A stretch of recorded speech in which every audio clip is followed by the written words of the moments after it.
Hello and welcome to Compliance Isn't a One-Time Thing. And today we will be hosted by Brian Weiss and Tim Golden as a guest. But before Brian gets started, we have a Q&A box that is in your control panel remotely. We have also muted everybody, so if you have dogs, cats, or wild children running around having a good time before school starts, um, you can still participate and not feel worried about it. So Brian, uh, go ahead, take it away. All right, thank you. The magical Oz behind the scenes. Appreciate you helping me with this webinar. So today we're talking about HIPAA and how it isn't a one-time fix. It is a continuous practice. Quick overview of some agenda items we're going to hope to cover, I should say. Common HIPAA gaps, how to close them. New HIPAA enforcement trends and their potential impact. Building continuous compliance into your daily operations, and essential documents and processes for audit readiness. And then, of course, we'll have a Q&A at the end. Before we jump in, for those of you tuning in for the first time, my name is Brian Weiss, CEO of iTech Solutions. We're an IT service provider on the Central Coast of California, and we service small businesses, medium businesses in the medical space as well. It's part of the focus here today on HIPAA. And I've got my guest with me, Tim from Compliance Scorecard, if you wanted to give a quick intro. Hey, Brian, thank you so much for having me. Really excited to talk about hippos today.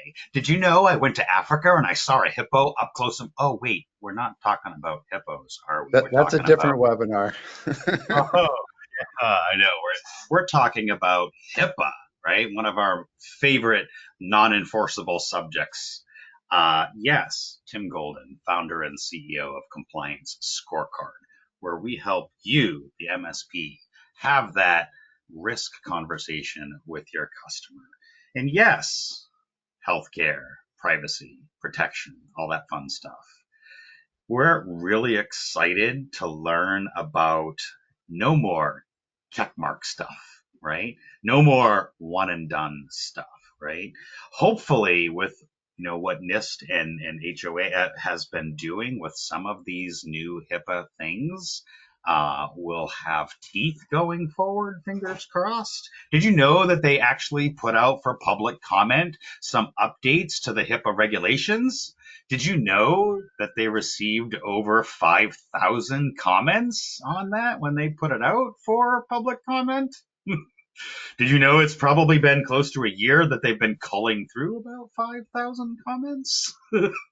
Yeah, we're excited to see what happens, but we're not really hopeful that things will actually change. But that's a topic for another day. Brian, thank you so much for having me on. Let's dive into it. Yeah.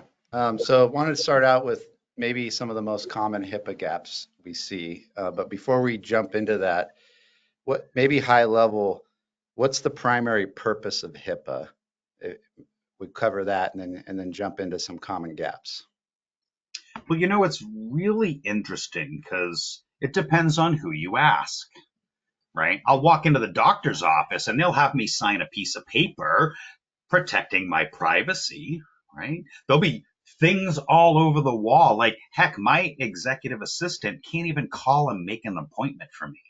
Do you know how many times I have to talk to my doctor and sign a piece of paper so my EA can make an appointment?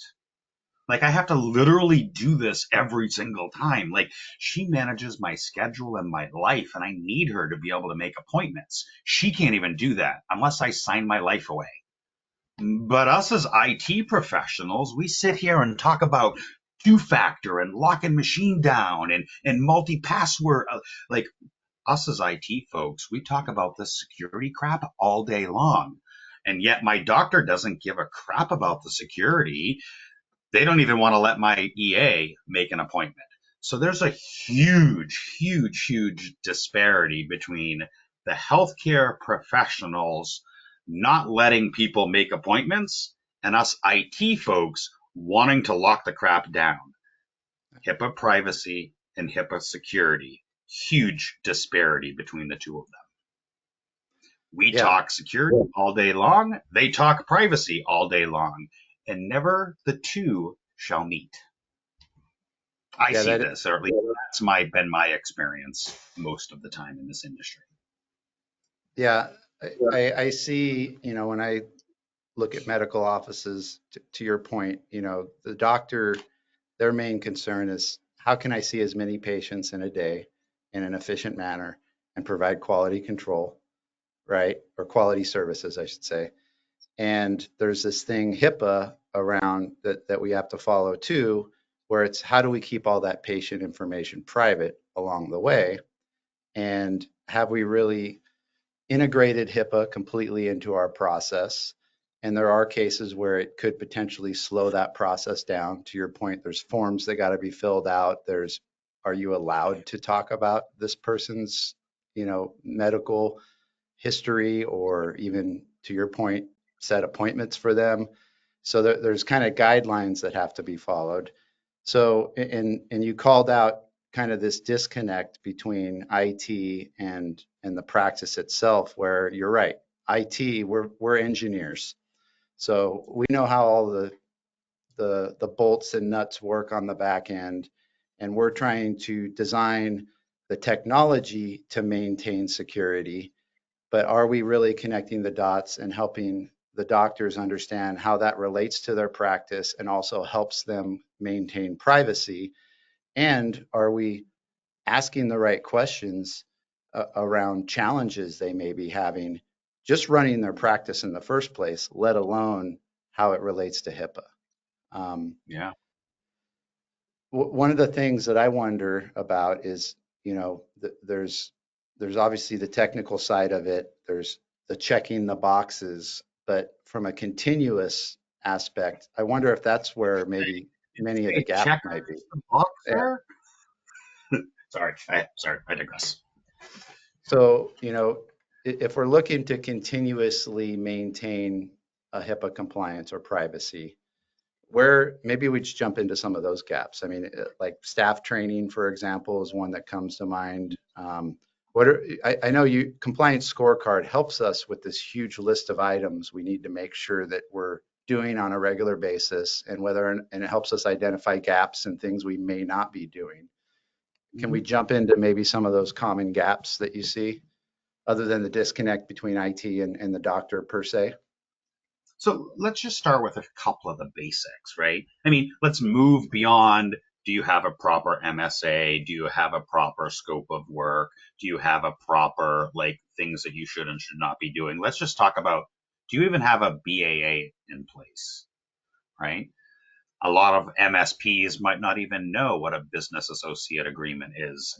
It might not even have one in place. Let's just start there, right? Let's assume, well, maybe not assume. Let's hopefully you've talked to a MSP focused lawyer and you have a proper managed service agreement in place. Fingers crossed. But you should probably also ensure that you have a business associates agreement, a BAA in place. Brian, you know what a BAA is, right? Maybe you could talk about that for a second. Yeah, it's the idea, I think of supply chain when I hear about a BAA, and who all the vendors that might be involved dealing with, this private patient data, and how at any one point in time, if there is uh, an incident or some sort of indication that this private data is no longer private for whatever reason, or has been seen by the wrong eyes or in the wrong hands, what's the order of operations? What's the timeline that's defined on Mm-hmm. who needs to be notified, when, how, and where, right? Oh, there's another key component. Uh, do they have some kind of breach notification documentation policy procedure in place, right? Mm-hmm. So do you have a BAA? Do you have a breach notification? Do you have a clean desk policy, right? There's documentation that both you and your HIPAA client should have in place. Oh, wait a minute. Maybe we should back up 10,000 feet. Are they even considered a covered entity? Right? I hear this a lot, right? Does it even apply? Yeah. Brian, do you know what it means to be a HIPAA covered entity? Tell me more about that. Yeah, so there are certain things in the industry that define what does it mean to be a HIPAA covered entity. Now, I could break out the rules and regulations and I could literally get the legalese that explains, does it meet this, does it meet that, do they accept money, do they accept money from insurance, and blah, blah, blah, blah, all the way down the chain, and read to you the actual laws and regulations that mean, yes, they are. Let's throw that out for a minute. Let's just say it is good business practice, period. Whether they are legally obligated to do this shit or not, it just makes good business sense to protect people and patient data, period. But yes, there are laws and regulations. There are state and even city and town and district and sidewalk or whatever level you want to get to, from the federal all the way down to your zip code. There are laws and regulations in place, and it makes good business sense to protect data, period. I think I have a really good stat for you. What do you think the average cost per record is worth more? A social security number or a medical record? What do you think's worth more? A medical record. Just guessing. And do you know what that was according to, well, the data is probably 2 or 3 years old now. What do you think that number is? I mean, I'd just be shooting in the dark. 10 grand per record? Yeah, you're shooting a little high. All right. I'm trying to make it scary now. Yeah, according to the last record. So, date of birth, social security number, penny on the dollar.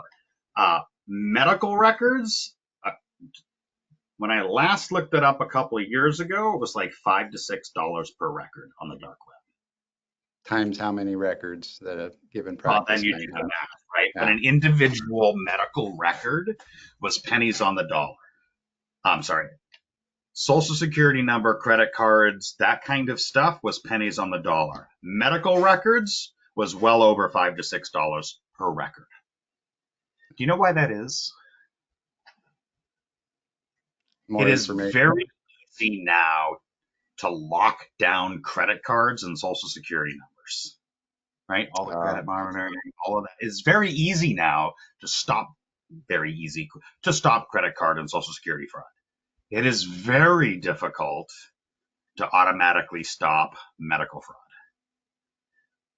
If you think about the way social security numbers and credit cards are structured, right? That data, that industry, that PCI, all that stuff, they figured that out.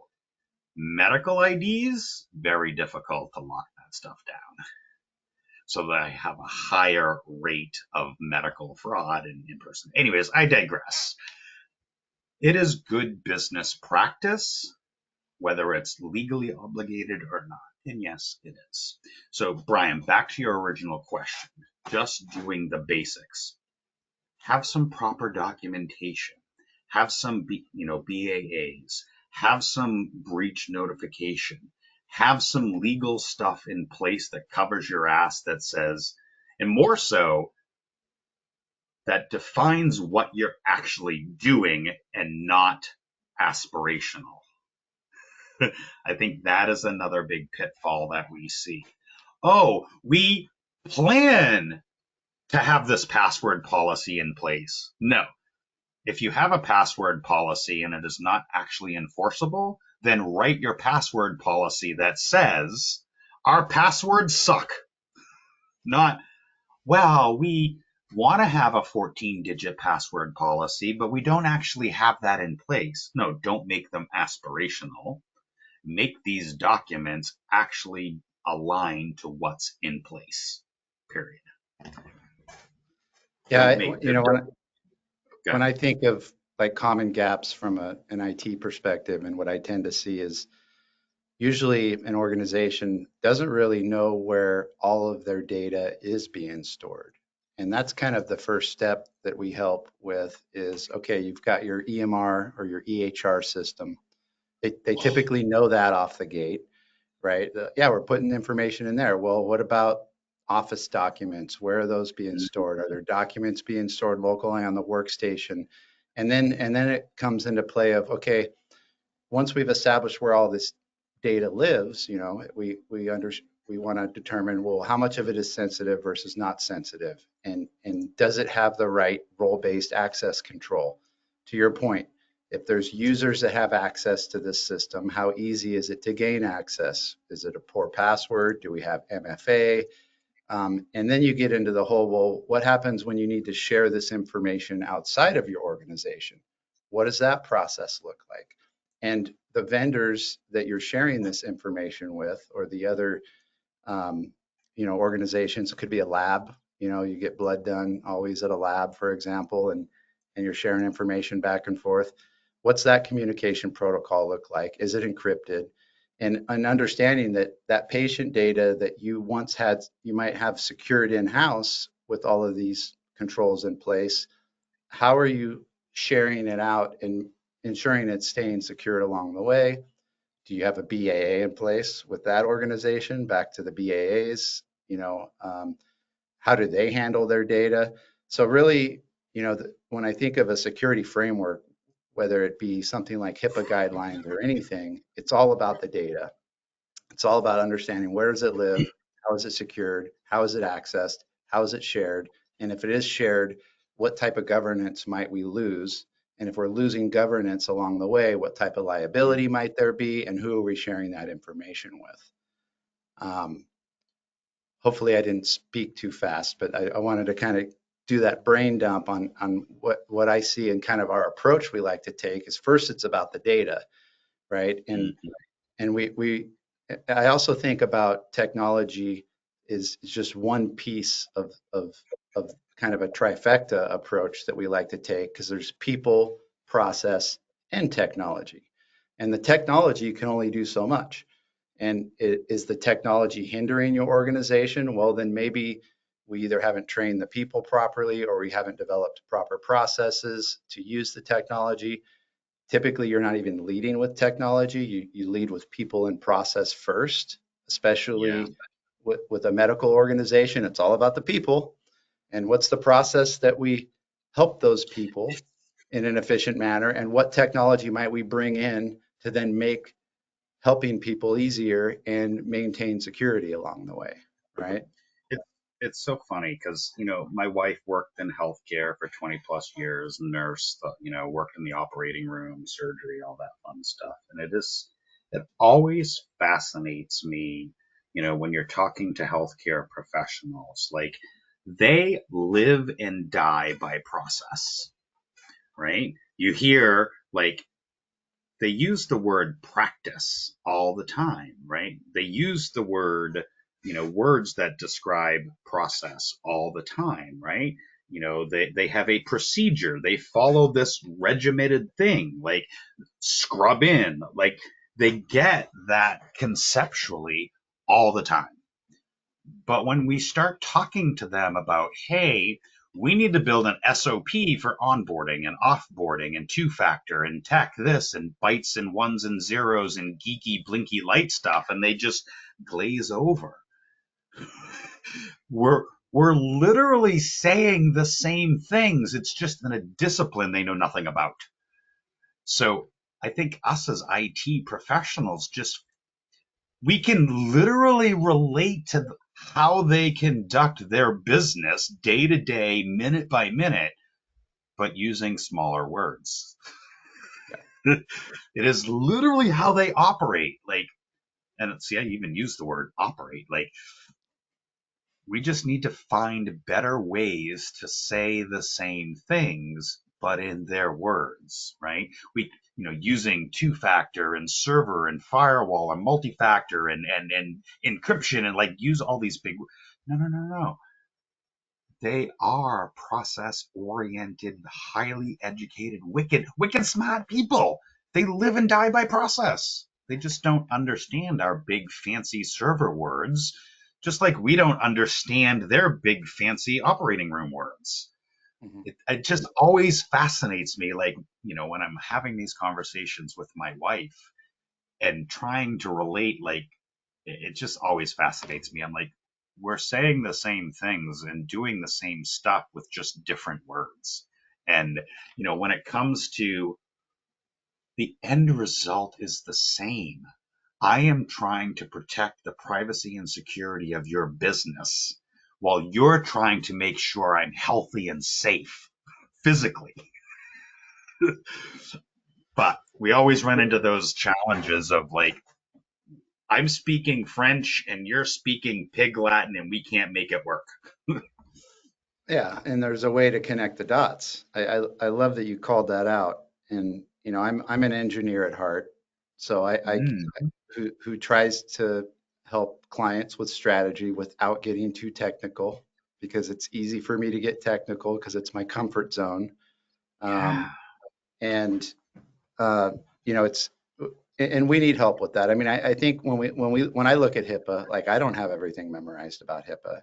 It really it's a framework that takes, and it changes over time. And so a tool like Compliance Scorecard, I wonder if that isn't a place to start for a lot of these practices. And I had a webinar last month with a local cybersecurity insurance company, and we talked about cybersecurity insurance for medical offices, and they don't have like full on HIPAA requirements for cybersecurity insurance, but there are a set of requirements, and typically medical offices, they feel like they're following HIPAA. They feel like they've checked enough boxes, if you will. But I think a good starting point is just an assessment, right? Using a tool like yours where we can be in the technical weeds with all the little check boxes and understand, how what gaps they might have, and present those hopefully in a non-technical way. Um, Right. and and and I wonder too sometimes if it's just hard to get started with that, because it's almost like I don't want to know my gaps. I feel like we're doing well with HIPAA, and if I know my gaps, that's going to uncover things I might be embarrassed about. But back to the earlier point about HIPAA is a continuous process. The first step is identifying gaps. Second step is putting a plan in place on how we're going to address those gaps. You can't address them overnight. You're not expected to address them overnight. You are Mm. expected to identify them and put a plan in place for addressing them. Am I saying that correctly? I actually believe that healthcare, as difficult as they can be, I feel like we're in the best position to be able to explain it to healthcare the easiest, right? I can't walk into Johnny's lug nut and be like, dude, I'm selling you an assessment, because they'd be like, screw you. But healthcare, I like, and this is the analogy. I mean, I use this all the time. And as an MSP, those of you that are listening, like, use this. Like, they're going to get it. I can walk into my dentist or my doctor or my physical therapists are the best. Hey, you know what?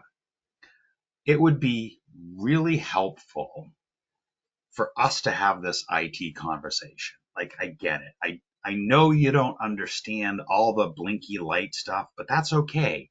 That's my job. Just like I have no idea how to do heart surgery, but I might not need heart surgery. You, as my doctor, you're going to diagnose me and determine whether I need heart surgery. Just like as your IT professional, I'm going to diagnose you against this thing called HIPAA, privacy and security, by the way, both of them. I'm going to diagnose where you are. And don't worry, I'm probably going to uncover some things Just like, when you diagnose me, you're going to see my cholesterol is probably too high because I've had too many French fries and fried chicken. And I get it. You're going to probably find out, yeah, I smoke and my lungs are crap. I get it. You're going to uncover some embarrassing crap, like I walk 4 steps a day and I don't get my exercise. Just like I'm going to see, like, you leave crap laying around and don't have a clean desk. But I'm going to do a diagnostic, just like you're going to do one on me. We're going to find some things I'm doing really well at. Like, I eat a salad once a month. And, like, you lock the filing cabinet when you go home at night. We're going to find some things that both of us aren't doing really well. That's part of doing a diagnostic. And you know what's going to happen? We're going to come up with a get healthy plan.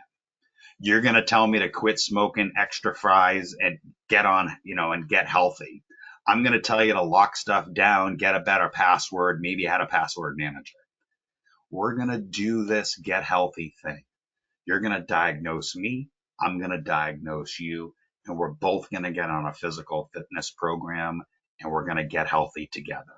Are you willing to do that? Yeah, it's going to cost us both stuff. It's going to cost you some time and energy. It's going to cost me getting off my fat ass and getting on the treadmill. Are you willing to do that together? Yeah. If we as MSPs approach it that way with the healthcare professionals, they're going to respect the hell out of you and they're going to get it. Yeah, I love that you brought up that analogy. They're essentially doing that with humans, their patients, and we're doing that with their IT infrastructure and their process and how we might want to train their people better around these processes. By the way, the same analogy works in car dealerships. Oh, we need to diagnose your car and it needs regular maintenance, oil changes, tire rotations.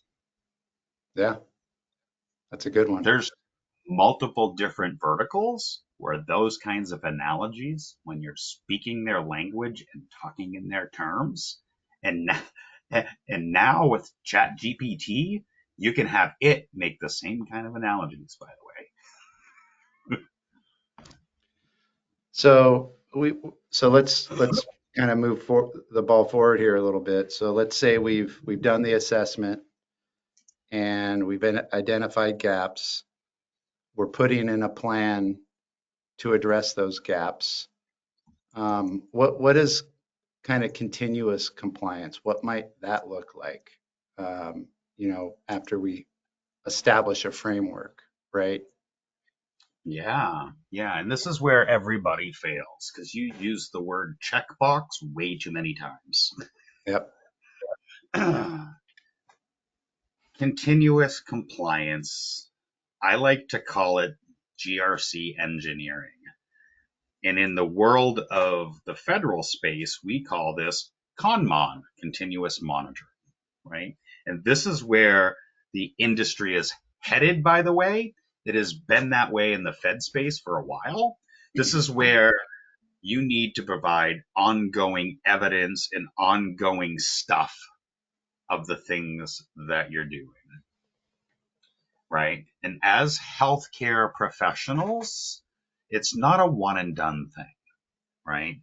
When you are looking at, I'll give you the example. I did this earlier, right? Every single time I walk in the healthcare thing and I want my EA to make an appointment, I have to sign this stupid document saying she's allowed to make an appointment. Can we just make that a one-time thing, please? No, I have to sign it every single time. When it comes to the security component, we need to make sure that we are monitoring the fact that you have multi-factor enabled. Did something change and it got turned off? Okay, now you're no longer compliant. Policies and procedures, it's not a one and done. They're living, breathing documents. They need to be reviewed at least annually. They need to be approved at least annually. Security awareness training should be trained probably monthly, right? Documentation should be looked at least annually, right? Probably phishing exercises at least monthly, in my opinion. These things this ongoing, continuous, because the security landscape changes minute by minute by minute.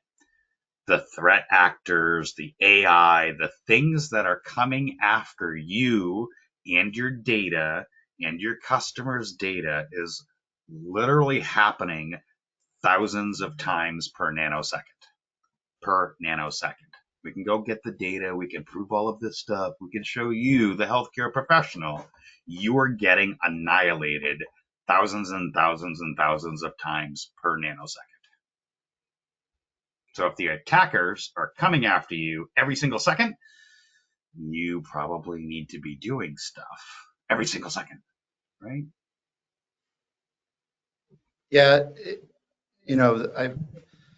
one of the things, especially with smaller medical practices that don't have their own internal IT, that I wonder too, if we think about this continuous improvement approach, which is required to maintain compliance and try to stay ahead of the curve, I also wonder if sometimes there's a misunderstanding that it's a shared responsibility, in the sense that I've heard statements like, "Hey, we hire IT to handle that." An outsourced IT company. IT handles all of that stuff for us. But I'll bring up one example that we've struggled with in the past and kind of continue to help convey is around what you talked about with security training. Yeah, we can set up the regular security training that goes to the end users. We can set up the phishing simulations, and we can help report on what that looks like. But when it comes down to the employees actually taking the security training on a regular basis, that's technically HR's job of the medical practice to make sure that the employees doing their regular security training. Like outsourced IT can't force them to take a test or enforce it, I should say, in any manner, because they don't, we're not their direct report per se, right? So there is a shared responsibility, especially around compliance, because compliance covers people, process, and technology. Outsourced IT, while we can help you with people, process, and technology, we're more heavily on the technology piece, and we can't necessarily enforce the people and process aspects around compliance, especially when it comes to developing policy and procedure. I mean, we could give you recommendations. We can give you canned documents that meet certain criteria, but ultimately the medical practice needs to sign off and say, this is our policy, this is our procedure, customize it to their practice, and more importantly, make sure that people are actually following it, right? Yeah, so I love the idea of shared responsibility, right? Because that's, so thinking about who's listening here, we have medical professionals, we might have managed services, IT service providers, right? And so for the healthcare providers that do have either insourced their own IT or outsourced MSPs, you should be talking to those IT leaders, insourced or outsourced. What are you doing for us? Talking about continuous monitoring, ConMon, and ongoing stuff. Like, ask them flat out, are we getting monthly security awareness in phishing training? Ask them flat out, are we doing hourly, daily, weekly, nightly backups? And are we testing those backups hourly, daily, nightly, weekly, yearly? So are we doing backups? How frequently? And are we testing, not just an automated, like, are we actually doing a restore, and how frequently? We are us compliance scorecard. We're going through what's called a SOC 2 audit right now. One of those things are, I need to do a full on restore of our backups, not like let a script run and pretend it worked. No, no, no. I need to, our nightly backups run every night, blah, blah, blah. We get an email that says pass, fail, yay, whatever. No, no, no, no. I need to go and take that data and actually do a restore and prove to my auditor that the restore actually worked. Not some automated baloney thing like show him the system went down and I did a restore. Ask your IT person, hey, is our crap backed up and can you actually restore it? And do you do that on a regular basis? Because I will tell you, it happened to us. We had a little thing, one of our team members deleted a file by mistake, whatever. We were able to quickly restore it. So I actually had a live proof test case that, hey, they deleted a thing. We quickly restored it. Thank God. We had backups, but you should do that exercise. You should ask your IT professional, whether it's insourced or your MSP, hey, delete something and make it come back. Because you want to be able to make sure you can restore when disaster strikes. Yeah, I'll add to that too. One of the services we offer that I think helps people realize that compliance, even security, is a shared responsibility with the fact that IT only has so much ability to control things. We handle the technology piece, not necessarily the complete people and process that goes along with it, are essentially incident response drills or tabletops, as you call them. And you brought one up that is essentially, hey, what if I lost all my files? What would we do next? Like how reliable is this backup? When was it last backed up? Do we know it's reliable because you actually tested it? We could have another incident response drill of, a ransomware infection that's common, or even a wire fraud, financial, issue where money left the bank account and it shouldn't have. Yeah. Or, so an account takeover is another popular one. Someone got access to the doctor's account. What might they be able to see? What might they be able to do? And how are we going to walk through that? Even with the idea that, hey, if it's a big enough incident, we're going to want to get insurance involved right away. And in a lot of cases, they're going to want to tell you what to do next. We're not going to want to make moves on our own because we could potentially cause an issue where the insurance company bows out of wanting to fund a claim or help out. And whether or not Shameless, we go ahead. You had your hand raised. I'll stop talking. shameless plug. So Yeah. for those of you listening, wire fraud policy and sample incident response policy and sample assessment policy, all free downloads on our website. I wanted to make a quick shameless plug. You brought up wire fraud. Probably one of the best things you can do is put a stop it in the tracks policy when it comes to money leaving the building. The simple, most important thing you can do is anybody that touches money, have a checks and balances system. Anything over, let's say, $500 should be a phone call, period. We have a wire fraud policy sample you can grab off compliancescorecard.com in our document library. But the single most important thing I could leave you with today is anything over $500 should have at least two people on a physical phone call or walk down the hallway, period.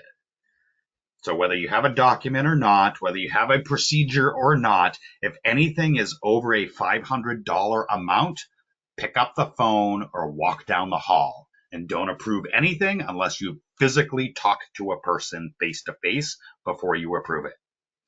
That will hopefully stop a lot of wire fraud transactions before they actually happen.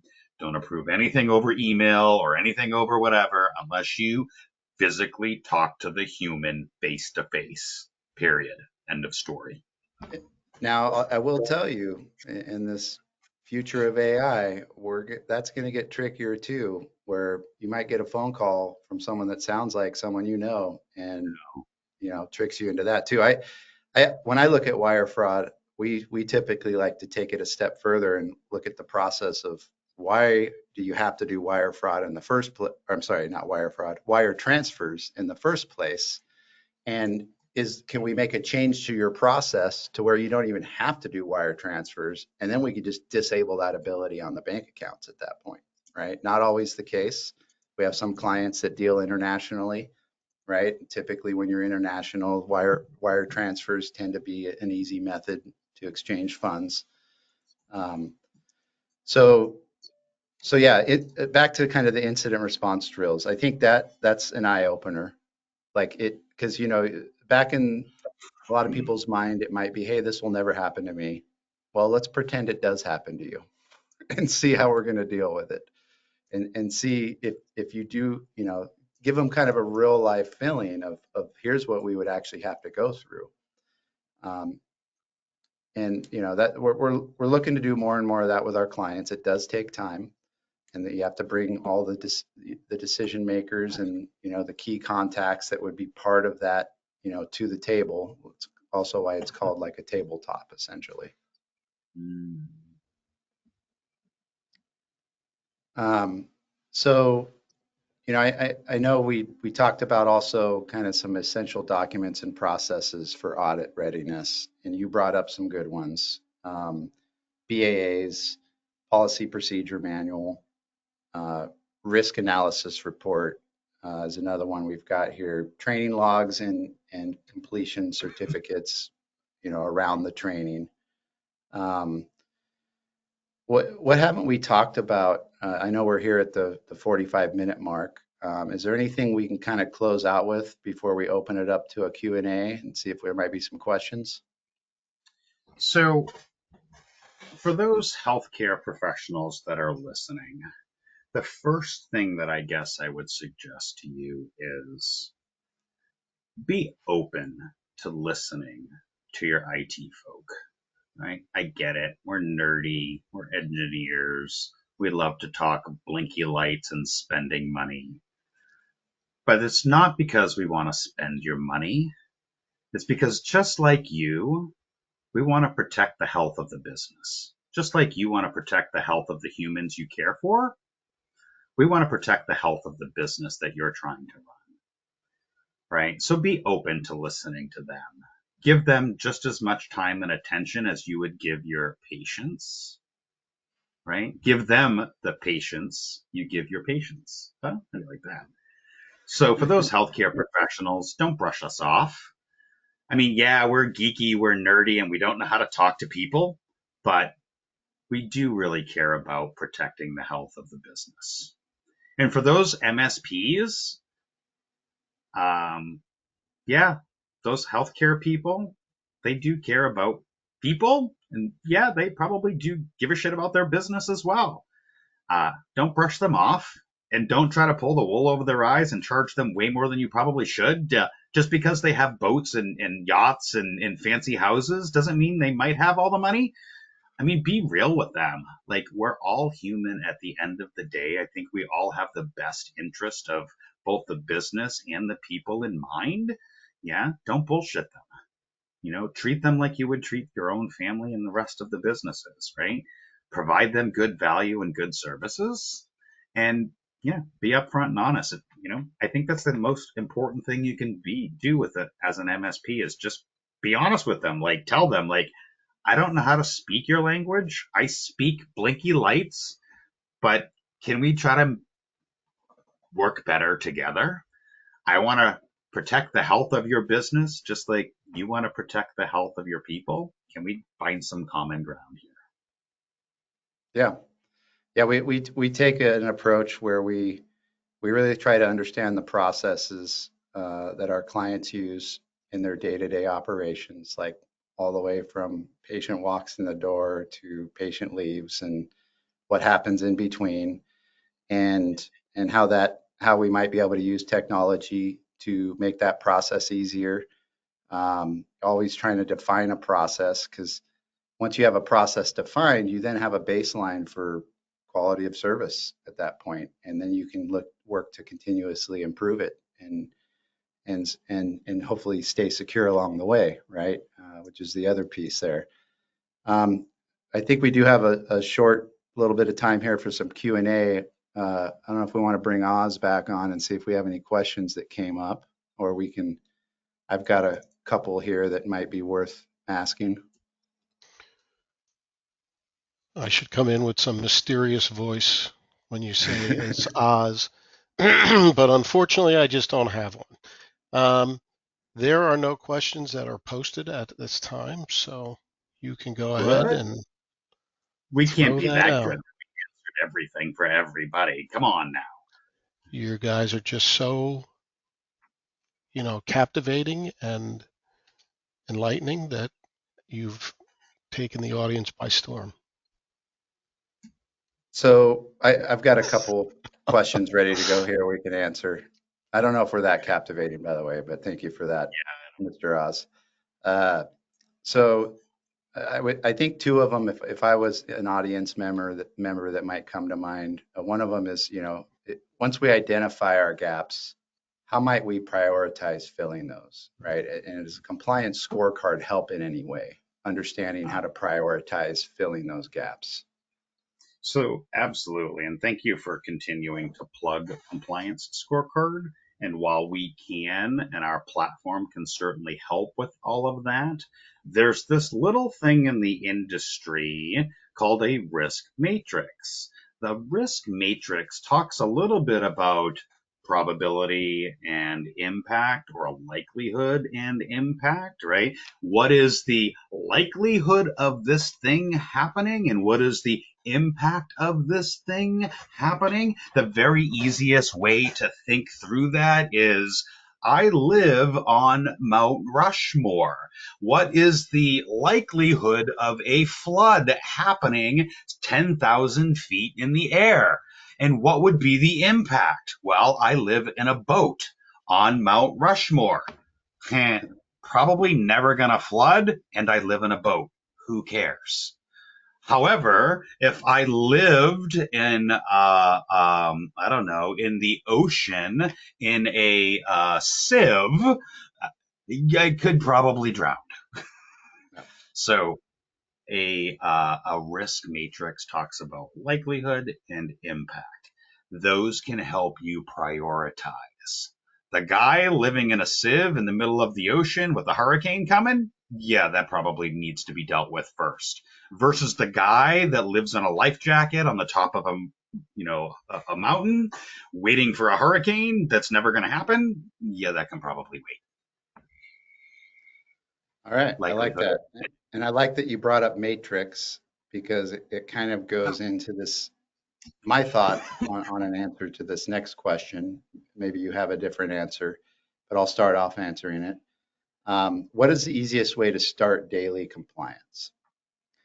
And in my mind, you have to understand where the responsibility lies. And so I love the idea of setting up a shared responsibility matrix around who's going to even get started on this project and who's going to be responsible for maintaining it. Nuh-uh. Did you say SRM? Yeah. So daily compliance.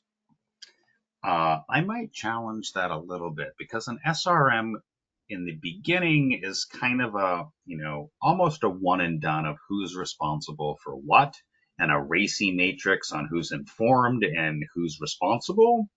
But once you define who's doing that work, Yeah. then it's more around project planning, There you go. right? So in compliance scorecards, sorry, I'll plug myself, we actually have a project planning tool that allows you to build out who's doing what and what those milestones are, and the timeline to be able to do those things based upon the risk matrix and likelihood of. So what do we do first? Well, we conduct an assessment, just like your doctor would conduct an assessment, and then we would develop a roadmap, a physical therapy plan. That PT plan or that roadmap would define step 1, stop smoking. Step 2, get on an exercise plan. Step 3, eat healthy. That project plan would then outline your roadmap. day 1, day 7, day 14, month 6, month 12, blah, blah, blah, blah, blah, blah. And the project center would help define who does what day, because some things do have an order of operations. Mhm. And Compliance Scorecards Project Center can help you build that out based on priority and availability and plan of action and milestones. Yeah, and that's the tool we use to help our clients. And, so if you've got insourced IT, are they using a tool like that? If you've got outsourced IT and you're a medical practice, have you had this discussion with them? Do they have a tool like Compliance Scorecard that they can help you track compliance with? It's definitely not something that I would recommend trying to do on a spreadsheet. Let's put it that way.